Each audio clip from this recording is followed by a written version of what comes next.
Truck restoration. Gurgaon नाम के गांव में परमिंदर नाम का एक ट्रक रिस्टोरेशन वाला रहता है। रिस्टोरेशन करने में परमिंदर बहुत माहिर होता है, इसलिए उसे कोई काम की कमी नहीं होती। वो काम करते वक्त गाना भी गाता रहता है। एक बार एक ट्रक वाला आता है और वो रिस्टोरेशन के लिए अपने ट्रक को उसके गराज में लाता है। तब परमिंदर कहता है, अरे भाई तुम्हारा ट्रक तो मैं हैवी रिस्टोर कर दिता, कैडी गला दसो मैनू। परमिंदर की बात सुन के ट्रक वाला कंफ्यूज होता है और वो कहता है, अरे भाई थोड़ा हिंदी में बोलो ताकि कुछ समझ में आए और मैं जवाब दे सकूं। ओए तुसी पंजाबी नहीं समझता? ओए मैं कह रहा था क्या करना है बोलो। वो ट्रक वाला परमिंदर को रिस्टोरेशन करने के लिए कहता है। परमिंदर ट्रक वाले की बात सुन के उसके ट्रक का काम करना शुरू करता है। परमिंदर के गराज के पास ही संतोष और बिंदु नाम के पति पत्नी नए नए ही आकर रहने लगे थे। संतोष एक कंपनी में काम करता था और बिंदु सारे दिन घर में रहती थी। एक बार सवेरे सवेरे परमिंदर अपने गराज में रिस्टोरेशन का काम कर रहा था। उसकी आवाज से परेशान बिंदु संतोष से कहती है, अरे ये क्या जी, इस ट्रक वाले की आवाज से तो ना मैं बहुत ही परेशान हो गई हूँ। अरे जाने दो, वो अपना काम कर रहा है, तू अपना काम करना। अरे आपको क्या, आप तो दिन भर ऑफिस में रहते हो, लेकिन मुझे इस ट्रक वाले की टन टन दिन भर सुनते रहना पड़ता है। कितना टॉर्चर होता है पता भी है आपको? तो फिर ठीक है, मैं घर में रहता हूँ और तुम ऑफिस में जाओ। अरे मजाक करना छोड़ो और अभी के अभी आप उस ट्रक वाले के पास जाओ और बात करो। संतोष बिंदु की बात सुनकर परमिंदर के पास बात करने जाता है। वो कहता है, अरे ये क्या भाई, सवेरे सवेरे आवाज करना चालू कर देते हो, नींद भी पूरी नहीं होती। ओ जी भाई मैंने एक गल दसो, सवेरे सवेरे कौन सोता सी? अरे मैं सवेरे सोऊं या दिन भर, तुम्हें क्या करना है? तुम अपनी टन टन की आवाज कम करो बस। ओ जी ये टन टन की आवाज तो कम नहीं हो सकती, हाँ वक्त बदल सकता हूँ आपके लिए।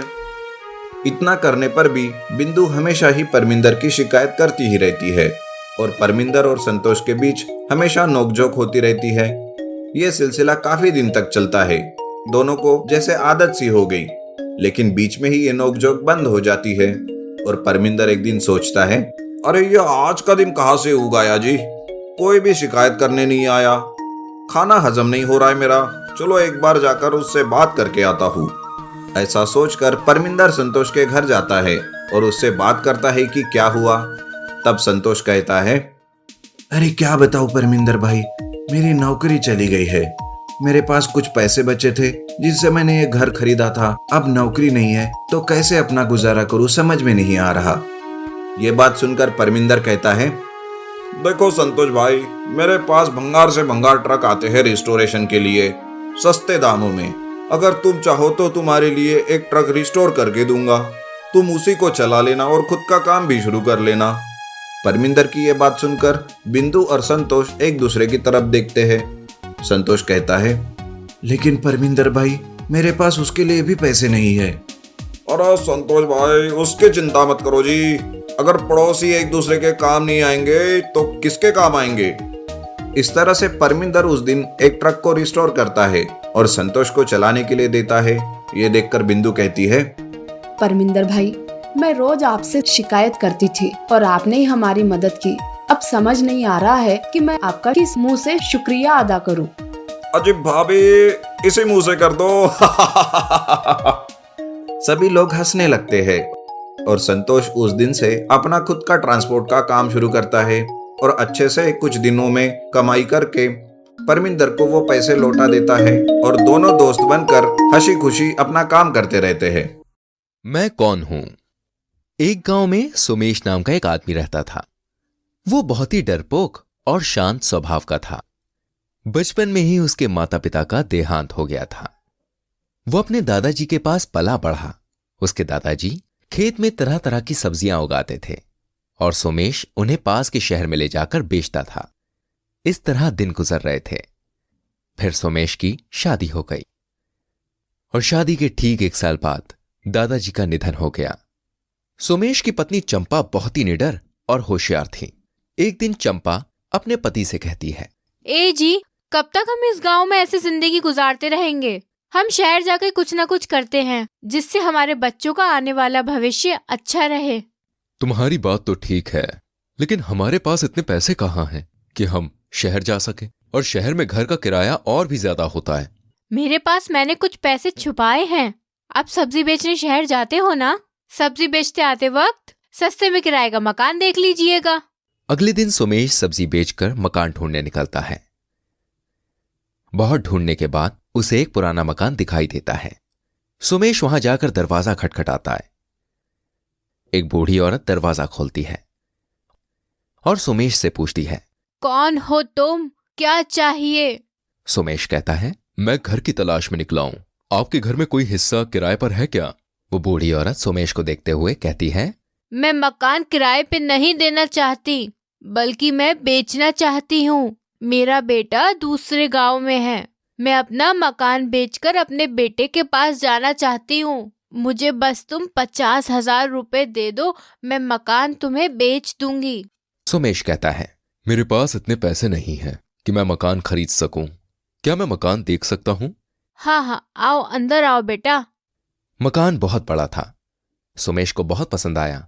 वो बूढ़ी औरत से कहता है, कल मैं अपनी पत्नी को लेकर आता हूं और उसे ये मकान दिखाता हूं। अगर उसको पसंद आ गया तो मैं इसको खरीद लूंगा।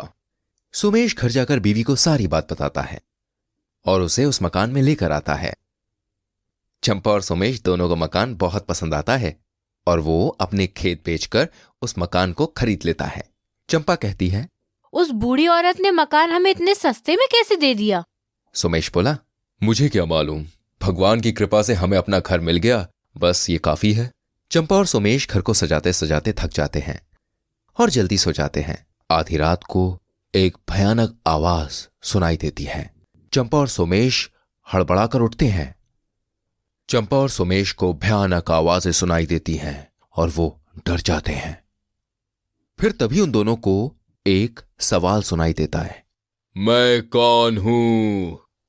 दोनों डर के मारे थर थर कांपने लगते हैं। उनके मुंह से एक भी शब्द नहीं निकला और फिर एक बार जोर से आवाज आई, मैं कौन हूं? चंपा कांपते हुए बोलती है, हम नहीं जानते। तभी अचानक एक हवा में लाठी आती है और चंपा और सुमेश को जोर जोर से पीटने लगती है।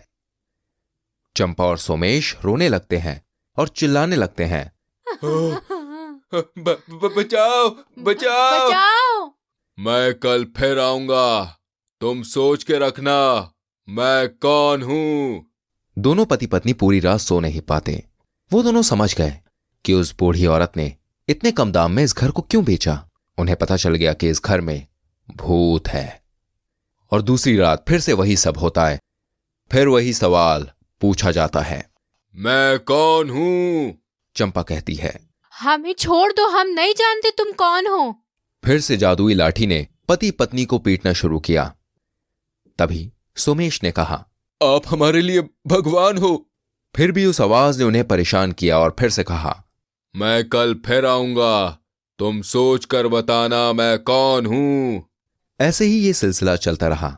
एक दिन चंपा का भाई वीरू चंपा से मिलने आता है और वीरू पूरा घर देखने के बाद चंपा से कहता है, चंपा, 2 या 3 लाख रुपए में भी इतना बड़ा घर नहीं मिलेगा। तुमको 50,000 में ये घर कैसे मिल गया? चंपा और सुमेश ने कोई जवाब नहीं दिया।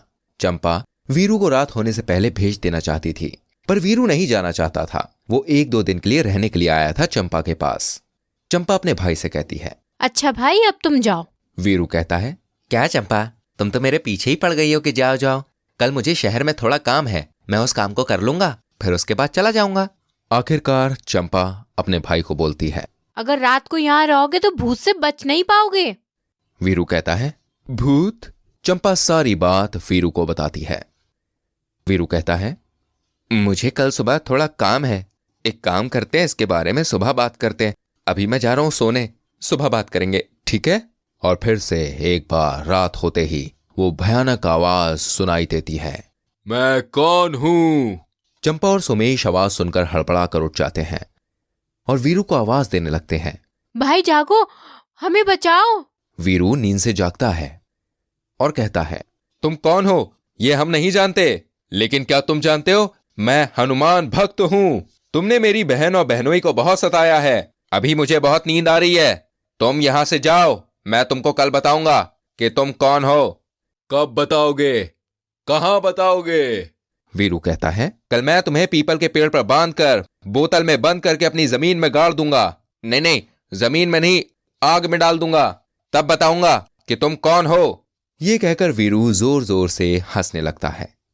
ये सुनकर वो आवाज कहती है, अरे बाप रे, इतने छोटे सवाल की इतनी बड़ी सजा मत दो मुझे।